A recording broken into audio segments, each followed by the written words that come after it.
48வது புத்தக கண்காட்சி நம்மளுடைய இஸ்லாமிக் ஃபவுண்டேஷன் அரங்கிற்கு முன்னாள் சட்டமன்ற உறுப்பினர் சகோதரர் தமிமுன் அன்சாரி அவர்கள் வருகை தந்திருக்கிறார்கள்.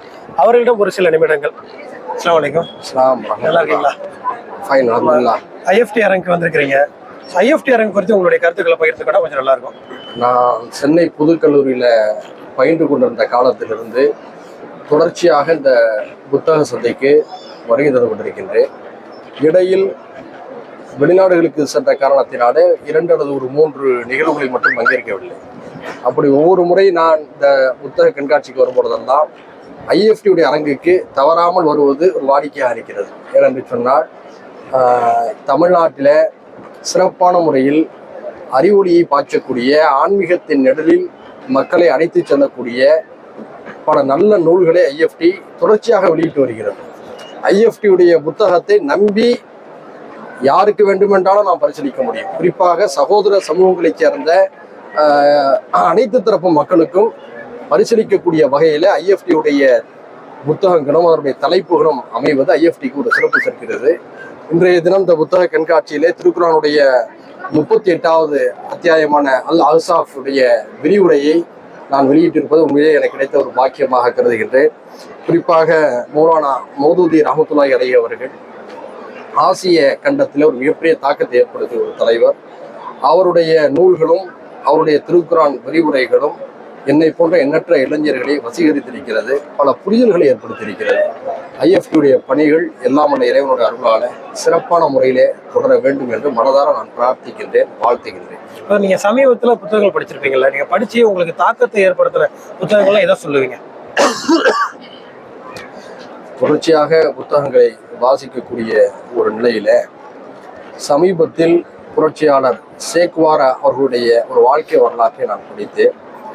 தென் அமெரிக்க நாடுகளிலே ஒரு மிகப்பெரிய சிந்தனை கிளர்ச்சியையும் களப்புரட்சியும் ஏற்படுத்தியவர். இன்றும் உலகமெங்கும் விடுதலை போராட்டங்களிலும் சுதந்திர களங்களிலும் இயங்கக்கூடியவர்களுக்கு அவர் ஒரு சிறந்த உத்வேகம் தரக்கூடியவராக இருக்கிறார். அதே போன்று பலஸ்தீனம் தொடர்பான நிறைய புத்தகங்களை நான் வாசித்துக் கொண்டிருக்கின்றேன். அதிலும் குறிப்பாக தமிழ் தேசிய பேரியக்கத்தை சேர்ந்த தோழர் மணியரசன் அவர்களும் தோழர் வெங்கட்ராமன் அவர்களும் இணைந்து எழுதிய ஒரு புத்தகம். அதில் மற்ற பல புத்தகங்களில் வந்த பலஸ்தீனம் குறித்த கருத்துக்களை விட, வரலாற்று தகவல்களை விட அந்த நூலிலே மிக அற்புதமான தகவல்கள், ஐக்கிய நாட்டு சபையுடைய தீர்மானங்கள் குறித்த விரிவான புள்ளி விவரங்கள் என்று பல விஷயங்களை நான் படித்து நான் உண்மையிலேயே நான் மகிழ்ச்சி அடைந்தேன். இறுதியா நீங்க அரசியல்ல பயணிக்கிறதுனால இஸ்லாத்தை எதிர்த்து பல்வேறு கருத்துக்கள் வரக்கூடிய சூழல்ல இஸ்லாமிய இளைஞர்கள் அதை எப்படி கையாளணும் அப்படிங்கிற அறிவுரை கொடுக்க நீங்க என்ன சொல்லுவீங்க? நாம் இந்திய திருநாட்டில் பல்வேறு சமூகங்களுக்கு மத்தியில் 20% தேசிய அளவிலே வாழ்கின்றோம். தமிழ்நாட்டிலே 7% வாழ்ந்து கொண்டிருக்கின்றோம். யாரெல்லாம் பாசிசத்தை தூண்டுகிறார்களோ அவர்கள் மட்டும்தான் நம்முடைய சித்தாந்த எதிரிகளாக இருக்க வேண்டுமே தவிர நம்மை சுற்றி வாழக்கூடிய பெரும்பான்மை சமூகத்தை சேர்ந்த யாவரையும் நாம் தவறாக கருதிவிடக்கூடாது. பெரும்பான்மை சமூகத்திலே சில பாசிச சக்திகள் வகுப்புவாதத்தை தூண்டுவது போல் சிறுபான்மை சமூகத்திலும் சிலர் தூண்டுகிறார்கள். அவர்களுடைய புரிதலற்ற பொறுப்பற்ற போக்குக்கு சிறுபான்மை சமுதாய இளைஞர்கள் மாணவர்கள் பலியாகிவிடக்கூடாது. நிதானமாக ஜனநாயக வழியில் பல்வேறு சமூக மக்களையும் அரவணைத்து கொண்டுதான் பாசிஸ்டுகளுக்கு எதிராக போராட வேண்டும். நாம் மட்டுமே களப்பணி ஆற்ற வேண்டும், நாம் மட்டுமே இணைந்து வெற்றி பெற வேண்டும் என்றெல்லாம் முனைப்பு காட்டுவது, பேசுவது என்பது ஒரு பொறுப்பற்ற ஒரு செயலாக பார்க்கின்றேன். ஜனநாயக வழியில் தான் இந்த நாட்டில் எந்த வெற்றிகளையும் பெற முடியும். யாராவது வன்முறையை தூண்டினாலோ அல்லது வன்முறையின் நிழலில் நாம் போராடி வெற்றி பெறலாம் என்ற சிந்தனைகளை விதைத்தாலோ அவர்களெல்லாம் அடையாளம் கண்டு வெறுத்தொதுக்க வேண்டும். சமூகத்தில் அவர்களெல்லாம் அம்பலப்படுத்த வேண்டும். இந்த கடமையை சிறுபான்மை சமூக இளைஞர்களும் மாணவர்களும் மிக அதிகமாக செய்ய வேண்டும். சங்பரிவார் சக்திகளை, பாசிச சக்திகளை வீழ்த்த வேண்டும் என்று சொன்னால் நம்மை சுற்றி வாழக்கூடிய பெரும்பான்மை இந்து சமுதாயம் மக்களுடைய அன்பையும் அவருடைய அரவணைப்பை பெற்றும்தான் செய்ய முடியும் என்ற யதார்த்தத்தை உணர்ந்து கொள்ள வேண்டும். இதை தாண்டி வேறு எந்த வடிவத்தில் நம்முடைய பணிகளை முன்னெடுத்தாலும் அது சிறுபான்மை சமுதாயத்துக்கு இந்தியாவிலே தோல்வியைத்தான் தரும். படிப்பினையின் அடிப்படையிலே என்னுடைய இந்த கருத்தை நான் எடுத்து வைக்கின்றேன். என்னை பொறுத்தவரை ஐஎஃப்டியுடைய வாசகர்கள் இந்த கருத்தில் ஒத்து வருவார்கள் என்று நான் நம்புகிறேன். இறுதியா ஒரு புத்தக பிரியரா காணொலி பார்த்துருக்கிறவங்களுக்கு ஒரு ஆலோசனை, ஒரு விஷயம் சொல்ல என்ன சொல்லுவீங்க? முன்பெல்லாம் புத்தகங்களை தேடி பிடிப்பதற்கு பல்வேறு இடங்களுக்கு செல்ல வேண்டிய நிலையை இந்த புத்தக கண்காட்சிகள் ஒரு காலகட்டத்தில் மாற்றி அமைத்தன.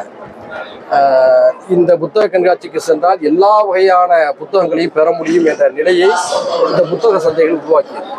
இப்பொழுது சமூக வலைதளங்கள் பெருகி இருக்கக்கூடிய ஒரு காலகட்டத்தில் புத்தக வாசிப்பு குறைந்து வருவது கவலை அளிக்கிறது.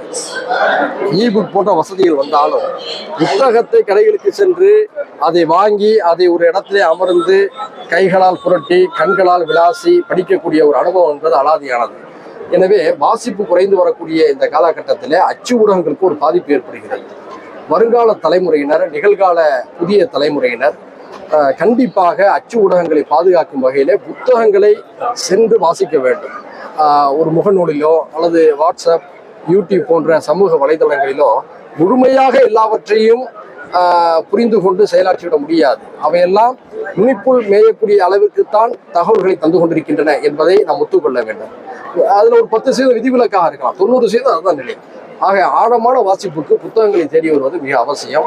ஒவ்வொருவரும் புத்தகத்தை வாசித்து விட்டு தாங்கள் வாசித்த அந்த பேரின்பத்தை தன்னுடைய அடுத்த நண்பருக்கும் அதை அறிமுகப்படுத்த வேண்டும். இதுதான் அவர்கள் சொல்லக்கூடிய செய்தி. ரொம்ப